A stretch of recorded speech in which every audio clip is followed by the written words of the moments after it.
Hello, lovely people. Hope you're well. Welcome back to the Sanderson Show. As always, when we get behind the mic, subscribe, comment, like.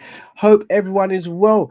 UFC 310 is in the books. Going to be discussing that. Mighty Mouse shuts down rumors or shuts down Alexandra Pantoja's call out and says he's staying retired.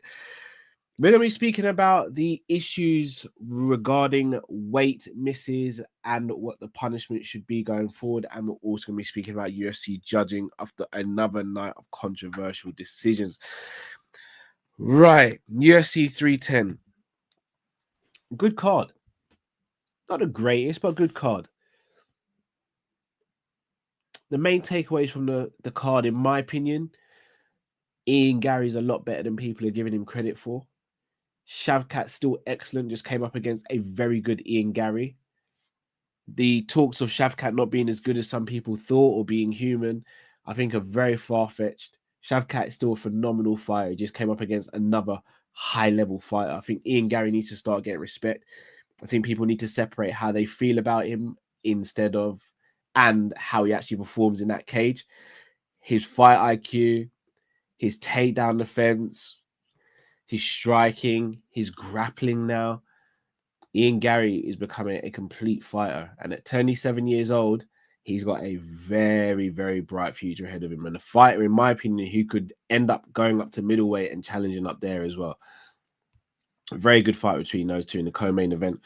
Then you also look at the main event. Pantoja went out there and put on a clinic. He went out there and he shut down Kaya Sakura and made it look pretty easy, to be honest. Kaya Sakura landed a few knees and some flashy techniques earlier on in the fight. But Pantoja, man, I mean, he's the best in the world at flyweight. It's not even close. Who do I think he should fight next? Obviously, I'm going to do Matchmaker Monday later, so make sure you check out the socials and look out for that. Pantoja is excellent. Absolutely such a joy to watch as well. He puts his techniques together so well. He goes out there and he looks at the finish. He's probably got the same problem DJ had, and that is that because he fights at a smaller weight, people don't tend to give him the credit he deserves. But he's a phenomenal fighter. Make no ways about it. He's a phenomenal fighter. He should be higher ranked in the pound for pound list, in my opinion, as well. But yeah, good stuff from him. And very intrigued to see what he does next. We know what he wanted next, but it's been shut down, and that's the fight against Mighty Mouse. He wanted to fight the consensus flyweight GOAT, and that is Demetrious Mighty Mouse Johnson. The person I consider the GOAT in UFC history, Mighty Mouse. Mighty Mouse come out and shut that down. And I'm not surprised either. Mighty Mouse isn't one of these people who retired because he wanted more money or wanted more, fanfare or anything like that. Mighty Mouse retired because he wanted to do other things. He didn't crave fighting anymore. He completed fighting. Let's be real. 125 in UFC, had it down on lock. Most title defenses, record breaking in so many different ways. In one championship, he moved up to 35. Something Pantoja hasn't done. Moved up to 35 and won the championship there as well. One, I don't think he wants to work with the UFC again. It has a very colourful history of them, not on his side, more so on the company's side. Two, I don't think he wants to cut to 125 ever again. He was fighting at 135 at 1 FC. He doesn't want to go back to 125. And three, he's happy not fighting. He says he wants to spend time with his kids and his wife. YouTube's making him fantastic money, and I reckon it probably is. He's probably getting great sponsorships. He's doing great shows there and getting great guests on, doing great numbers. Doesn't need the fight game. For me, from a selfish standpoint, would I like to see Mighty Mouse come back? Absolutely. From a selfish standpoint, I'd love Mighty Mouse to fight Pantoja. I think that would be a phenomenal fight. A phenomenal fight. And although I think Mighty Mouse would win the fight, it's a very, very 50-50 fight.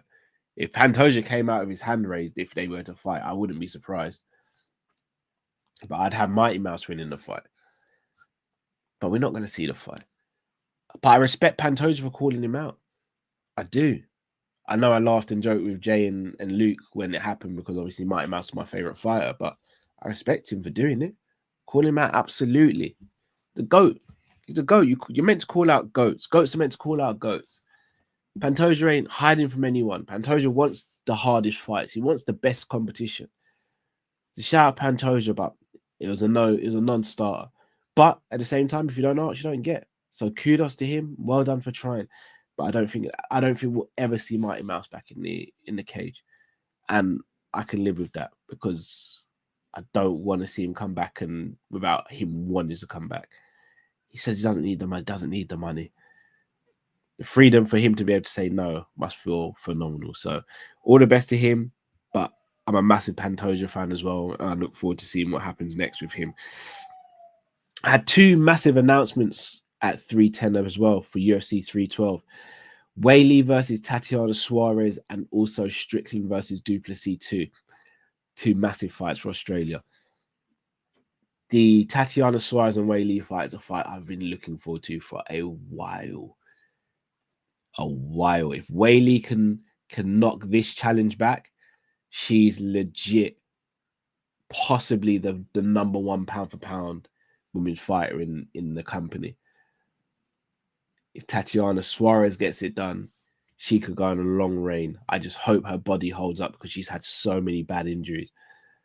And then obviously Duplessis and Strickland too sells itself. I thought Hamzat may have had a chance of getting that fight, but they've stuck to their word and Strickland is getting that title shot. Two very good fights for that card. I really, really think the UFC is starting off 2025 with a bang. Merab versus Umar Nurmagomedov, Islam versus Sarukian, and then you got Tatiana Suarez challenging Weili and Strickland.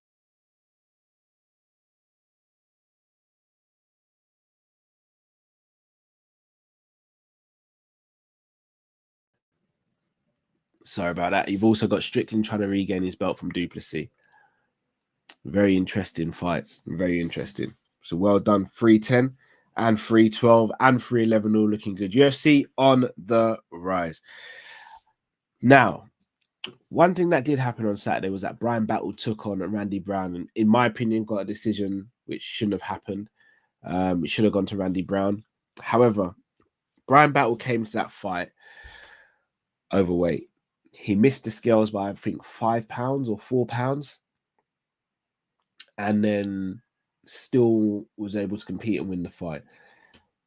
I think something desperately needs to be done about weight cutting in the UFC. What? I don't know. But I'm going to put through a few of my suggestions. First and foremost, the percentage cut is what, 20%, I believe? It should be higher. It should be higher. The two things you mainly sign for a contract for a fight is you sign to make weight and you sign to make the walk into the cage. Once the bell goes and the referee says, let's go, the rest is out of everyone's hands. The two things that a fighter can control to an extent, obviously there are mitigating circumstances such as Eric Anders before the previous event who had food poisoning, things like that. I get all that stuff. Injuries and food poisoning, things that you can't control, yeah, I get that. If those are the two main things, making weight and making the walk, then it should be 50%. Because you've not done or you've not obliged to 50% of the contract. There are two main stipulations. Make weight at an agreed weight and make the walk. You made the walk, you didn't make the weight. It should be a 50% cut. A 50% wage cut, in my opinion. That will be one of the ways to deter it. Also, you go into the cage a point down. And I know this is sounding really harsh, especially from someone who's not a fighter. I'm not a fighter, obviously. But contracts are there for a reason.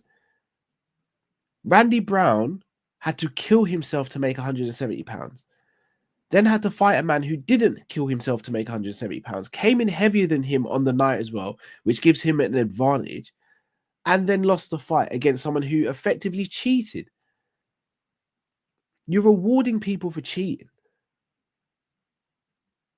Brian Battle knew he wasn't going to make weight. He didn't make weight. That's cheating. You've cheated on your contract. On your end of the contract, you've cheated. Therefore, for me, you take or deduct 50% of the purse. No eligibility for bonuses, and you go into the cage one round down, or sorry, one point down.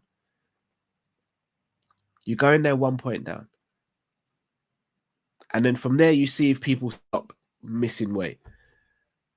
But this notion of you miss weight and you can still go in there, if I'm not mistaken, there's a statistic going around that fighters who miss weight actually end up winning more than fighters who don't miss weight.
Sorry about that, people. As I was saying, yeah, I'm trying to remember where I was. Yeah, they need to find a way of deterring these fighters from missing weight because it's just not on. It's not fair for your Randy Browns. And then you look at someone like a Wonder Boy who was going to fight Michel Pereira. Michel Pereira missed weight, and Wonder Boy said no. Wonder Boy didn't get his full purse. Why not? He made weight. He was ready to make the walk. Why doesn't he get his full purse?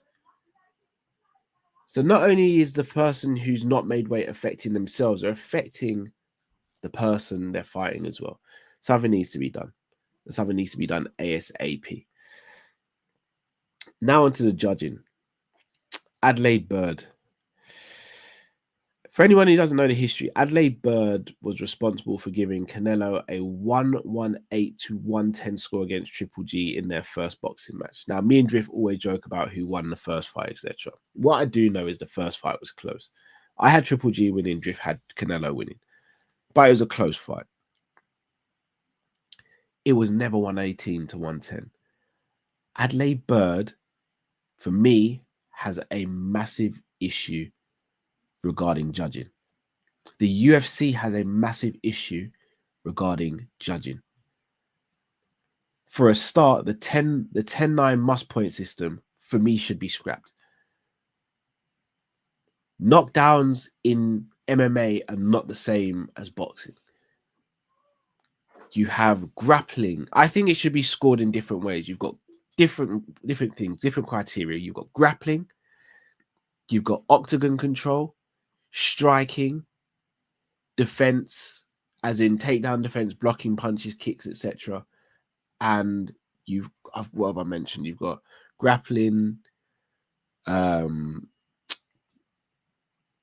or 5 things that should be judged on, not just the 10-9. That's the boxing system. For MMA to evolve properly, you need to have a new judging system and get proper judges. Get MMA judges, not boxing judges who are judging MMA. Because what are they looking for? Do they even know what they're looking for? There's been a few times where Joe Rogan said he's glanced over and they're not even watching the fight. What are they looking for? Do they know when something's being set up? Again, I'm no expert on MMA, but I can see things that I'm pretty sure the judges won't see. But yet, it keeps on happening. The Randy Brown decision, I thought, was a travesty. I'll be honest, I thought the Sterling decision was a poor one as well. It's just not good. It's really, really bad. And it's not the first time it's happened. And look, I know people will turn around and go, yeah, but don't leave it in the hands of the judges.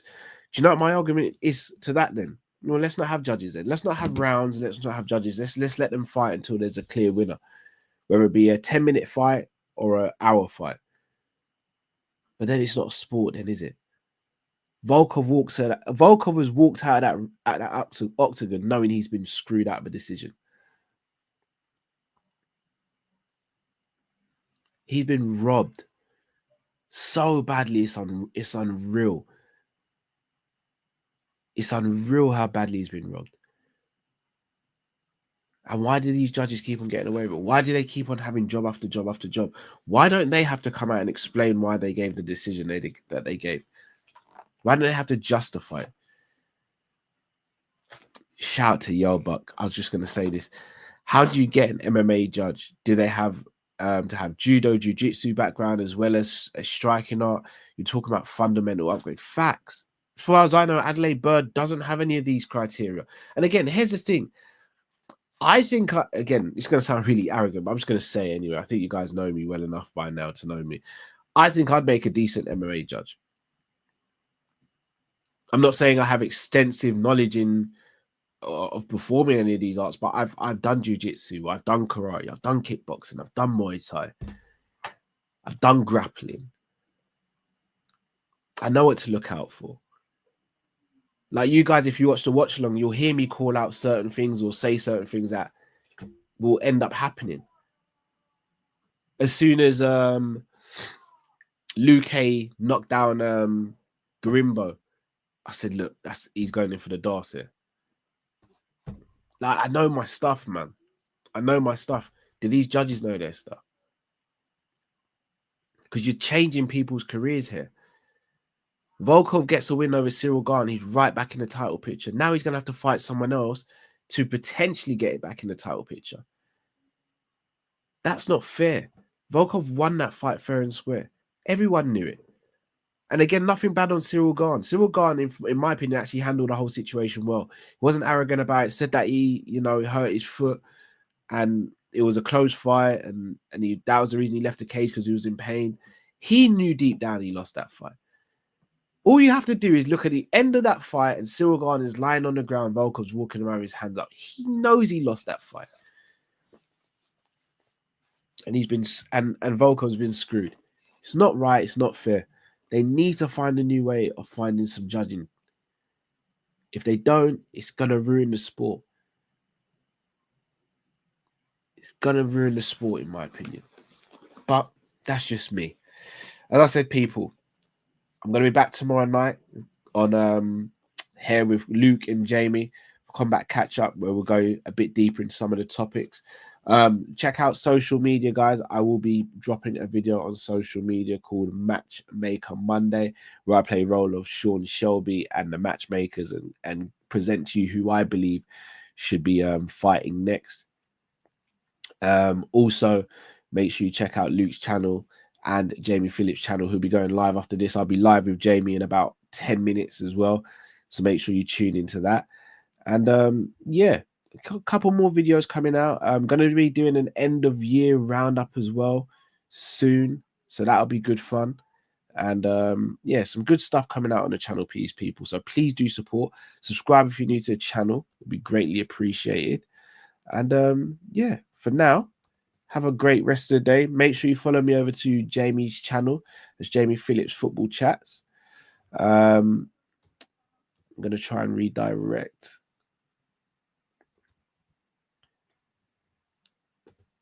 Where is he? Where is he? Jamie Phillips Football Chats. So yeah, as soon as this video finishes, guys, you'll just be redirected. So you don't have to do anything.